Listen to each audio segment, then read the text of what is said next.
Tito, capítulo 2, eu quero ler com vocês, começando no versículo 1. Aqui há conselhos para todas as classes, e eu acredito que a gente sai daqui com encorajamento de algo que a gente pode fazer na prática. Tito, capítulo 2, a palavra do nosso Deus, ela vai falar o seguinte: Tito, capítulo 2, a palavra fala: tu, porém, no versículo 1, tu, porém, fala o que convém à sã doutrina. Quanto aos idosos, que sejam temperantes, respeitáveis, sensatos, saudáveis na fé, no amor e na constância.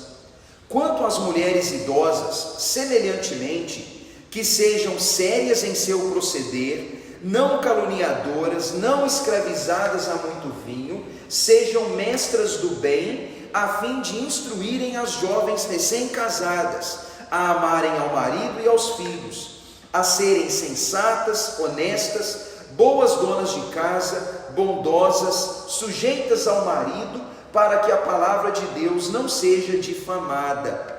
Quanto aos moços, de igual modo, exorta-os para que em todas as coisas sejam criteriosos.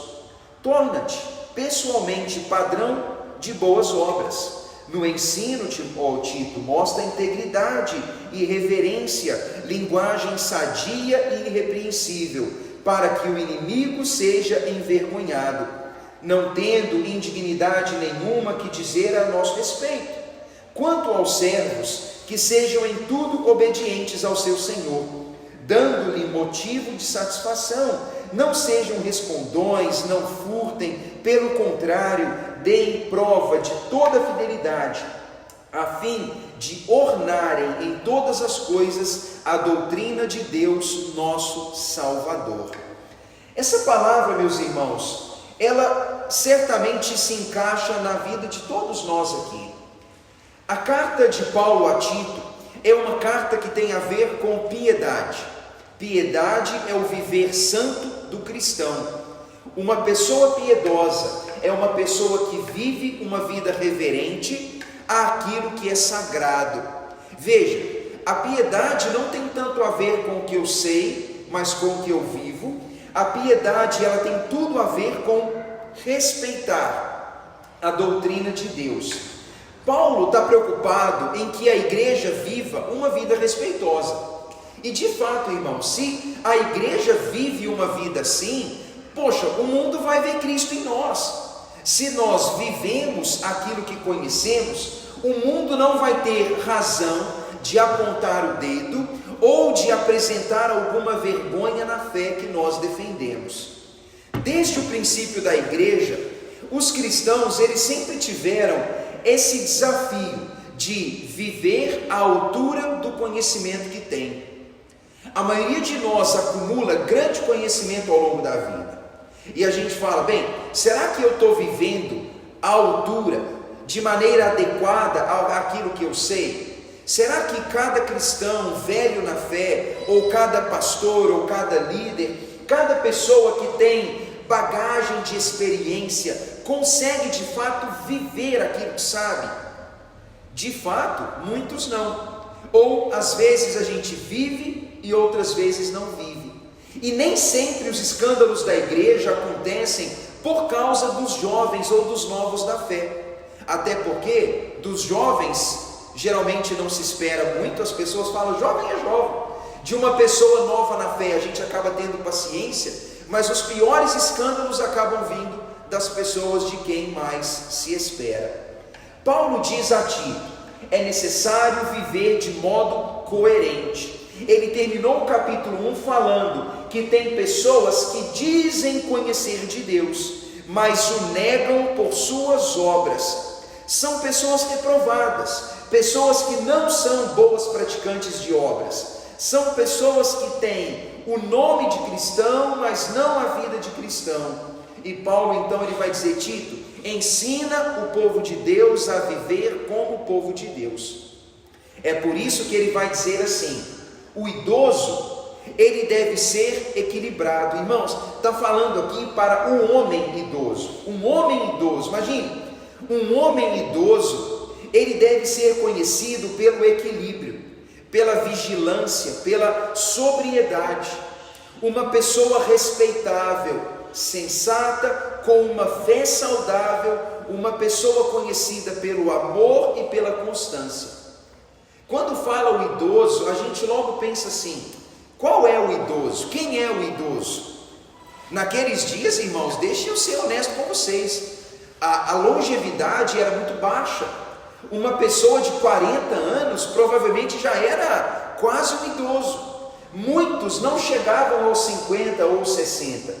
Essa coisa mágica hoje de viver 90, 100 anos ou mais de 100 anos, isso é um negócio que não era comum. Esse é um fenômeno recente.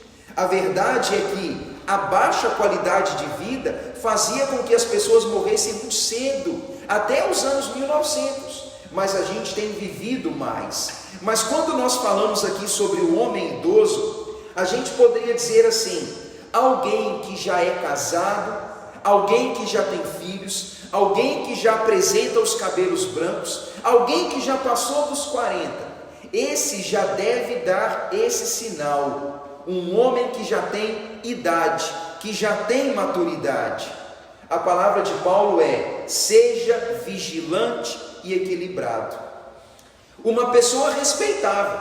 Antigamente seria assim: você vê um homem de cabelo branco, um homem adulto com filhos e netos, você diria: está aí um homem de respeito. O cabelo branco sempre foi um sinal de respeito. Mas o que se nota, meus irmãos, é que muitas vezes os cabelos brancos ou a idade não tem significado respeito. E eu nem estou dizendo que o jovem que não respeita o velho, é que às vezes o velho já não é mais respeitável. O que Paulo está dizendo aqui: idoso, seja uma pessoa que se pode respeitar. Olha como que é uma palavra legal. Ele não está dizendo assim, como já foi dito muitas vezes para os jovens, e já vai falar na sequência, mas está dizendo que o homem, ele precisa ser uma pessoa que dá ao outro o estímulo de ser respeitado. Ser respeitável, irmãos, é algo necessário. Às vezes nós, como pais, falamos assim: ei, meu filho, você tem que respeitar o fulano, e principalmente o da roça, tem que pedir a bênção para o mais velho, e tem que pegar na mão, e tem que, sei lá. A gente quer às vezes forçar uma pessoa a respeitar o idoso. Mas cá entre nós, tem gente velha que não é respeitável, que ela não tem crédito, que ela não dá respeito, ela não tem bom palavreado, ela não tem boa conduta. E é por isso que Paulo diz: aos idosos diga que sejam equilibrados, mas respeitáveis. Ser respeitável, irmãos, é bem necessário. Eu preciso dar condições ao outro para que ele me respeite.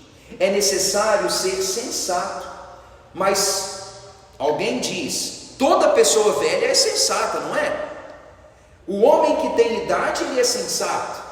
Salomão, no livro de Eclesiastes, ele diz que a jovem mais sábio que o velho, e que a gente simples mais sábia do que o príncipe, do que o rei. Ele diz que a sabedoria não está na idade, mas a sabedoria está na vivência com Deus. A idade traz experiência, não necessariamente sabedoria. A sabedoria, meus irmãos, é diferente da experiência. Uma pessoa que viveu muito, ela acumula longa experiência, mas a sabedoria não é a mesma coisa que a experiência. A sabedoria é a qualidade de alguém que consegue aplicar o que sabe nas decisões do dia a dia. É uma pessoa que consegue pegar lá na sua estante de aprendizado o que ela sabe, e ela consegue aplicar nas decisões. Isso é uma pessoa sábia. Ela está numa situação difícil, ela está numa situação que exige dela uma decisão ou uma ação, e ela tem esse conhecimento, e ela consegue aplicar. Ela sabe usar o conhecimento adquirido para lidar com situações da vida com decisões e com dilemas. A sabedoria é a aplicação do conhecimento. O idoso, ele pode ganhar experiência e ganha, errando e acertando, às vezes aprendendo com os erros, ou pelo que viu na vida dos outros, porque quem viveu muito, viu muito. Mas é necessário que o idoso seja sensato, seja uma pessoa de sabedoria, uma pessoa que tem conhecimento acumulado para saber aplicá-lo no momento necessário. É interessante, irmãos, que tem gente muito nova com muita sabedoria. Eu sei que na cultura do idoso, especialmente antigamente, era mais ou menos assim: gente nova não tem o que falar, não é assim? Criança não fala, jovem não fala, você não paga conta, você não trabalha, você não mora sozinho, logo tu não tem direito de abrir a boca. Mas irmãos, tem crianças com boa palavra de sabedoria. Imagine esses meninos crescendo na igreja, tem horas que eles têm algo para falar que você diz, nossa, sábio. Ou às vezes eles conseguem lidar nos dilemas deles de criança melhor do que nós adultos lidamos com os nossos. Às vezes eles lidam com a frustração, com a raiva, com a inimizade ou com a privação com mais sabedoria do que nós adultos. Às vezes eles controlam a raiva e nós adultos não. Às vezes eles lidam com um desafio diferente de nós, ou seja, ele está demonstrando sabedoria, aplicando conhecimento. O idoso não pode achar que já tem a sabedoria. É por isso que Paulo fala: diga para os homens idosos que sejam equilibrados, que sejam homens que dão condições de os outros respeitarem, que sejam sensatos, que tenham uma fé saudável, cheia de amor e constância. Irmãos, a velhice geralmente ela traz enfermidade para o corpo, mas a fé não pode jamais estar enferma. A saúde da fé do homem precisa ser a mesma até o final da vida. O cristão precisa ter uma fé saudável, mesmo quando velho. Uma fé que demonstra saúde. E como a saúde da fé é vista? No amor e na constância. Você fala, eu vi uma pessoa com uma fé saudável. É uma pessoa que conserva a constância e o amor. Quando a constância, o domínio próprio, a perseverança, assim, faltam, é um sinal de que a fé não vai bem. Às vezes, irmãos, a gente diz assim, eu tenho muita fé. E geralmente até o descrente fala que tem fé. Aquele que não é religioso fala, não, eu tenho fé, muita fé. Mas irmãos, essa coisa da fé, essa coisa meio genérica, meio fluida, isso não é fé. A fé bíblica, ela tem tudo a ver com a doutrina e com a prática. É por isso que Paulo fala, seja sadio na fé, no amor, na constância. Quando você nota uma pessoa que é cheia do amor a Deus e do amor ao próximo, você fala, ei, aí está um cristão que cumpre toda a lei. Quando você vê uma pessoa constante, estável, que se domina, que é constante na vida, nas decisões, você fala, poxa, tá, é uma pessoa legal, um crente maduro. Eu o vi lá no passado, ele continua firme, ele começou a empreitada agora, ele vai chegar ao final. Alguém que você vê constante. Agora, quando a gente nota pessoas de altos e baixos, você fala, pessoa de alto e baixo não é confiável, concorda? A pessoa está assim, lá no ápice, e depois está lá desanimada. Um dia ela está pregando, outro dia ela está blasfemando. Uma época está congregando, outra época está desviada, afastada. Aí depois ela volta, depois ela some. Você fala, poxa, isso não é uma pessoa saudável. Irmãos, tem homens velhos assim. Tem pessoas antigas na fé assim, de altos e baixos. O conselho para os homens aqui, tem aqui uma turminha de cabelo branco, tem uma turma já madura, casados. Aqui acho que todo mundo aqui está no time, né? Dos de cabelo branco ou casado. Então, para nós aqui, meus irmãos, a gente precisa ser equilibrado e temperante. respeitável, demonstrar sabedoria, ter uma fé saudável, apresentando amor e constância. Isso é o conselho para os homens mais maduros. Agora, para as mulheres mais idosas. No caso, quem são as mulheres idosas? As mães, as avós ou as idosas? Idosas mesmo. Então, olha que aqui tem mães aqui jovens que podem entrar no time das idosas. Então pensa bem. Então veja, quanto às mulheres idosas, que elas também sejam sérias no procedimento. Olha que legal, irmãos, mulheres sérias no procedimento. Naquela época, quando Paulo falou isso, é provável que todas as mulheres eram sérias. Você vai, igual tive a chance de ir lá, né, naquele país, no Oriente, você nota que mulher não fica titi demais com o homem, não. As mulheres têm uma preocupação de como respeitar o marido.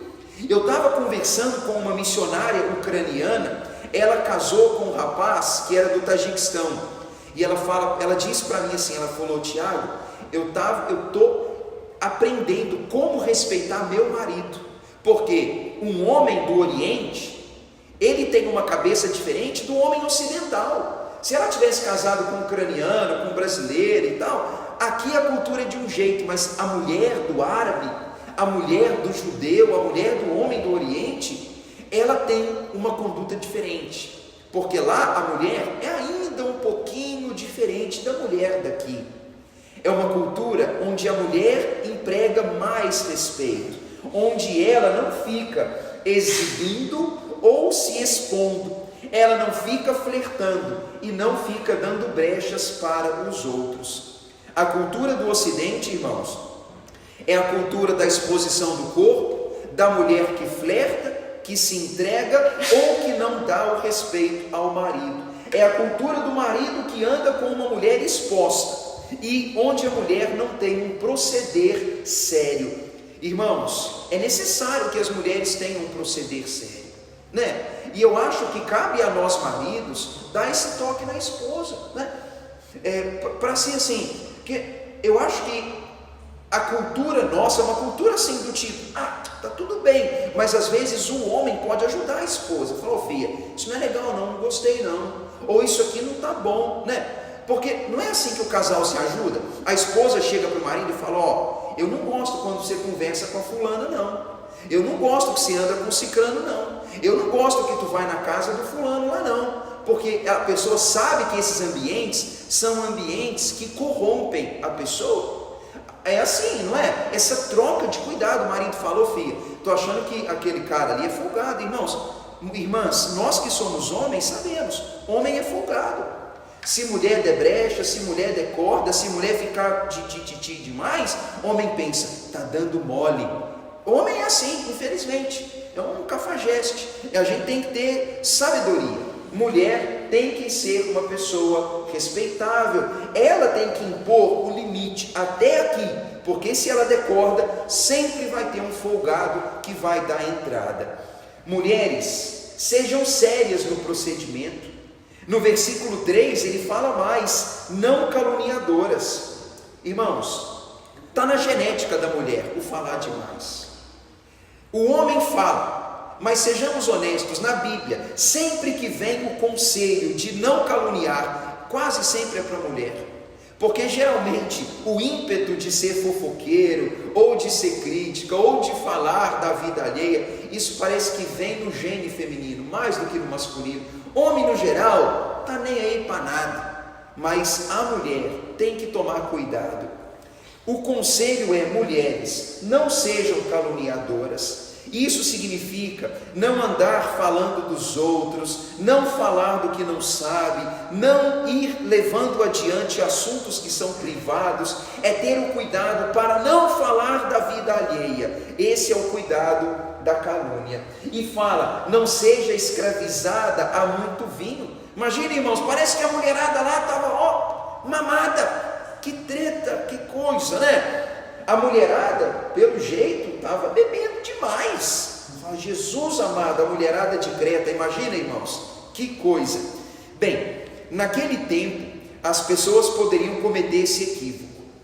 A cultura do Oriente, irmãos, é uma cultura onde o vinho sempre foi algo comum, nunca foi um tabu. Mas de fato, o conselho sempre foi: não exceda, entenda o limite, não vá além do adequado. O conselho geralmente é: não beba mais do que o suficiente. Esse é o conselho. E que elas sejam mestras do bem. Agora olha os conselhos que vêm, meus irmãos, olha que palavra legal.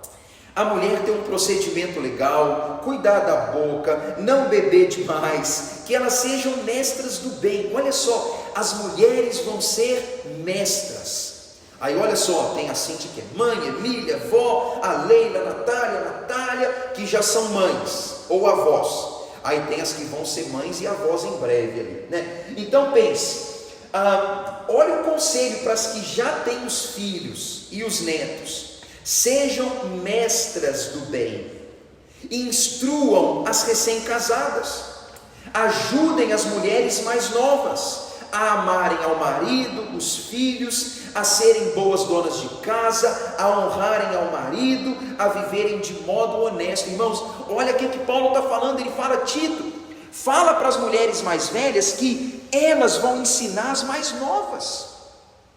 Olha isso, irmãos, imagina se toda mulher mais velha pensasse: eu vou transmitir para a mais nova como fazer esse trabalho. A nossa cultura, irmãos, não é uma cultura assim, mas é a cultura do Oriente.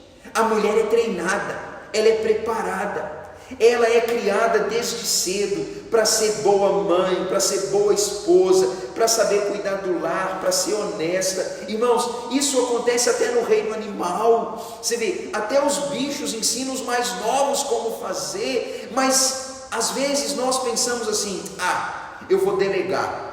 A vida ensina, a escola ensina, ou manda para um curso pago e tal, porque não faz. Mas irmãos, a mulher mais velha, ela tem o privilégio de ensinar. Sabe qual é o equívoco nosso como pais? É que a gente, em algum lugar da nossa cabeça, a gente acha que nosso filho precisa de comida, roupa e correção. Ou que nosso filho precisa de um presente, ou de férias, ou que a gente possa simplesmente suprir. Mas irmão, já imaginou como muda tudo se eu pensar assim: meu filho está na minha vida para eu treinar, para eu preparar. Ele nasceu comigo, ele cresce comigo, um dia ele vai ser de outra pessoa. Deus colocou ele na minha vida para que eu possa prepará-lo, para que ele seja um homem e uma mulher. Eu vou ensinar ele a ser uma pessoa de bom caráter, eu vou ensinar virtudes, eu vou ensinar na prática, eu vou levar ele comigo, eu vou ensinar minha filha a cozinhar, a lavar, também que é necessário, mas vou ensinar meu filho também a cozinhar, a lavar, eu vou ajudar, eu vou ensinar ele a ser uma pessoa decente, porque ele vai passar pela minha vida. A vida é assim, não é, irmãos? Ele nunca vai deixar de ser meu, ele sempre vai ser meu filho. Mas um dia ele vai ter a família dele. E olha o que está acontecendo hoje. Cresce uma geração que não foi preparada. E não foi preparada porque a maioria dos pais não mentaliza que o filho está em treinamento. Em treinamento. Mas aí, eu poderia treinar, eu poderia ensinar. Mas qual que é o nosso desafio, irmãos? A gente está cansado, não é? A alegação nossa: eu estou cansado, ou eu mandei para a escola, ou eu digo, é responsabilidade do outro. Mas irmãos, se a gente conversasse com os apóstolos, eles diriam assim: a mulher vai ensinar a menina a ser mulher, mas o homem vai ensinar o menino a ser homem. Ou seja, ele vai andar comigo, eu tenho um menino, eu tenho que ensinar ele a ser homem, não é assim? Ensinar ele a ser um rapaz respeitado, ensinar para ele o que é necessário. E as mães com as meninas, os pais com as meninas e assim por diante. A gente pensar: Deus colocou ele na minha vida para eu prepará-lo. Mas o que tem acontecido? Cresce uma geração que não amadurece nunca. Pessoas completamente despreparadas, que vão ser soltas na vida sem nenhum preparo emocional, intelectual ou prático. A geração que não sabe fritar um ovo, que cresceu falando vou ser rico e vou ter empregada, eu não vou precisar. Ou a geração que não está preparada para lidar com conflitos. Ou o menino, a geração que cresce sem instrução profissional. Irmãos, a maioria de nós aqui tem filhos cedo. A gente pode olhar para os nossos filhos e talvez ajudá-los a se descobrir. Os meninos crescem confusos. Tem menino que está com 15, 20, 30 anos e você pergunta, o que você vai fazer? Ele diz, eu não sei. Aí pergunta o pai fala, eu não sei, porque às vezes o pai nem está olhando para o menino de verdade. Irmãos, a gente precisa ser mais intencional com nossos filhos, né? Com os nossos netos, olhar para eles mesmo e falar, olha, eu vejo nele defeito que eu vou corrigir, eu vejo nele potencial para eu impulsionar, né? Eu vejo nele vocação, porque aí quando meu menino chegar numa certa idade, ele fala, pai, eu quero ser médico. Eu falo, filho, o pai acha que não é isso. Eu acho, filho, que você tem que ser, sabe o que é meio eletricista. Você tem um dom, rapaz, para eu ensinar ele, sabe? Só que a maioria dos pais e mães bota comida e roupa e só. Mulheres idosas, homens idosos, a gente pode ser mestre, a gente pode ser mestre na vida dos outros. As crianças e os mais jovens, eles podem ser os nossos discípulos. Nós podemos instruir as pessoas mais novas. No caso das mulheres, ensinar as meninas a serem boas mães, boas esposas, sensatas, honestas, boas donas de casa, bondosas, mulheres que honram ao marido, para que a palavra de Deus não seja difamada. Aqui, irmãos, é desafio para nós. O versículo 6 fala, quanto aos moços, aos rapazes solteiros, de igual modo, ensina-lhes que sejam criteriosos. Irmãos, um jovem, um homem solteiro, um rapaz, precisa ser criterioso. Não é alguém que vive largado, né? Porque a tendência é falar assim, é um rapaz, é um meninão, um molecão, ele vive solto. Ele não faz nada, ele vive sem limite, sem regra, sem critério, vive solto. Não é assim. A pessoa tem que ter critério. E Paulo diz, Tito, você, rapaz, você deve ser um padrão para eles. Você pode ensinar como ter boas obras, como viver integramente, como ter reverência. Você pode mostrar a eles como ter um palavreado saudável, como falar o que é bom, como viver de maneira irrepreensível, para que o inimigo seja envergonhado. É uma boa palavra, irmãos. Já imaginou? A minha vida e a sua vida, elas dão motivo de honra ou de vergonha para o Evangelho. Nós trazemos honra ou vergonha, inevitavelmente. Alguém olha para a nossa vida e fala, olha, está ali alguém, é como uma pedra preciosa na fé em Cristo, na história da igreja, é um ornamento. Fala assim, aquela pessoa, nossa, olha lá, ele é como, sei lá, um adereço na fé. Alguém diz, poxa, pessoa exemplar. Agora, e se a gente é uma vergonha? A gente é como aquele pedaço, aquela bolinha de lama que joga e a gente suja o nome. Alguém olha para a igreja, para Cristo, para a fé, para a Bíblia, para a religião, e alguém fala assim, nossa, olha que pessoa que enfeita, mas tem cristão que envergonha. Isso, irmãos, dá ao adversário motivo de falar, e isso não é bom. Conselho para os homens mais velhos, para as mulheres, conselhos para os mais jovens. Mas no versículo 9, Paulo diz, quanto aos servos, aos empregados, aos trabalhadores, que eles sejam em tudo obedientes ao seu Senhor, que dê motivo de satisfação, que não seja respondão, que não furte, mas que dê prova de fidelidade para ornar a doutrina de Deus. Meus irmãos, imagine Se você fosse um servo ou um escravo, ouvir essa palavra pareceria assim: caramba, escravo que respeita Senhor. Você fala, poxa, é querer demais, não é? Mas irmãos, é assim que é. Se nós somos trabalhadores assalariados, ou se nós somos escravos de alguém, ou se nós nos vendemos como escravos para alguém, não importa, aquele que trabalha para o outro precisa obedecer ao seu Senhor. É assim que é. Ah, mas o meu chefe é ruim. Ele é seu chefe. Você vai fazer o quê? Você vai socar a cara dele? Ele vai mandar você fazer um trabalho e você vai dizer que não vai? Ele dá uma ordem e você não faz? Como funciona isso? A palavra de Paulo é: seja obediente, dê motivo de satisfação. Irmãos, olha que legal, imaginou se todo funcionário deixasse seu patrão feliz? Olha que bênção seria, hein? Todo mundo feliz da vida, o cara trabalha, não enrola, não mossega, ele dedica, ele não é respondão, ele faz o que pede, ele dá o melhor, ele não furta, ele é fiel. Irmãos, olha que alegria! Mas a fama que tem, geralmente a fama do trabalhador é que trabalhador é fogo mesmo, né? Não é assim que fala? Geralmente é assim. Aqui na igreja a gente tem empregado e patrão. Você conversa com o patrão, ele fala: cara, arrumar funcionário é difícil, o povo não trabalha, não é dedicado, não se esforça, não veste a camisa e quer o dinheiro sem serviço. Aí você fala para o funcionário fala: trabalhar também não dá, trabalha e ganha pouco, o dinheiro não é suficiente, o serviço é ruim. Teve um dia que veio um pessoal fazer um serviço aqui na igreja, eu fiquei olhando e falei: caramba, mano, que serviço mamado.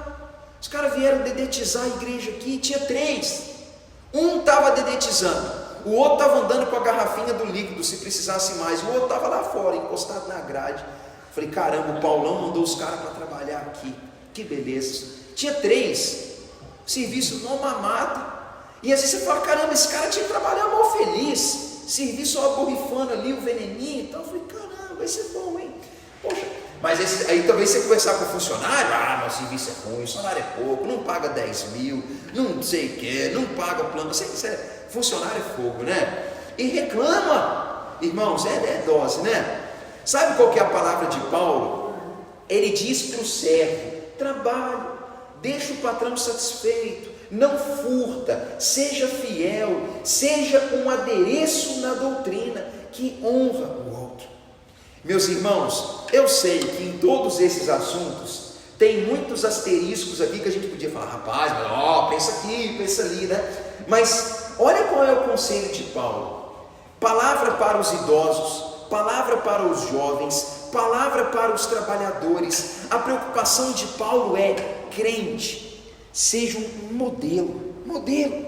Alguém que te vê por aí vai falar: caramba, está ali um homem exemplar, uma mulher exemplar, um homem exemplar, um jovem exemplar, um trabalhador exemplar. Que alguém que encontrar o Tiago vai falar: rapaz, eu vi um homem sério, que viu a Cíntia, eu vi uma mulher séria, eu vi esse cara trabalhar, ele é honesto, eu vi essa pessoa proceder, é honesta, eu vi esse cara longe de casa, ele não sabe que eu vi, ele estava lá no shopping, eu estava de olho nele, mas eu vi, poxa, o cara é sério lá também, eu vi a pessoa não sei onde, a pessoa é séria. Irmãos, é a palavra para a gente poder ser alguém que soma a doutrina. O adversário, irmãos, ele está aí, o diabo está aí, os servos do diabo estão aí, os críticos estão aí. Sempre vai ter alguém para falar e apontar o dedo. O típico bom e velho: você não é crente? Crente faz isso? Você não é crente? Né? Ou aquele que envergonha, que alguém que chega e fala assim: tu vai naquela igreja lá, mas eu conheço teu parente, ele não tem crédito nenhum, né? Assim? Ou aquele que sempre quer jogar lama na fé. Irmãos, o homem mau, ele é mau, o crítico vai ser sempre crítico, mas o que eu quero nunca dar motivo.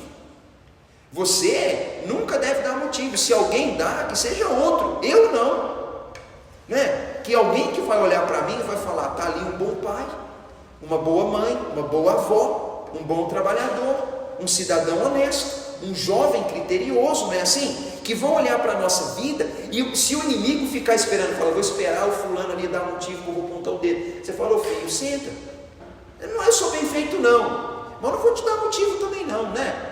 Você deixa de ser besta. Então, que a gente possa cuidar. Talvez um dia nós vamos falhar, mas que o nosso ideal, que o nosso hábito seja o hábito de ser um bom exemplo. A palavra, irmãos, é muito boa. As mulheres idosas têm papel, os homens idosos têm papel, os jovens e os servos têm papel, todo mundo tem. Esse é desafio para a gente, tá bom, irmãos? Então, essa fica como a palavra de hoje. Na semana que vem tem mais. Que Deus de fato nos ajude a viver isso.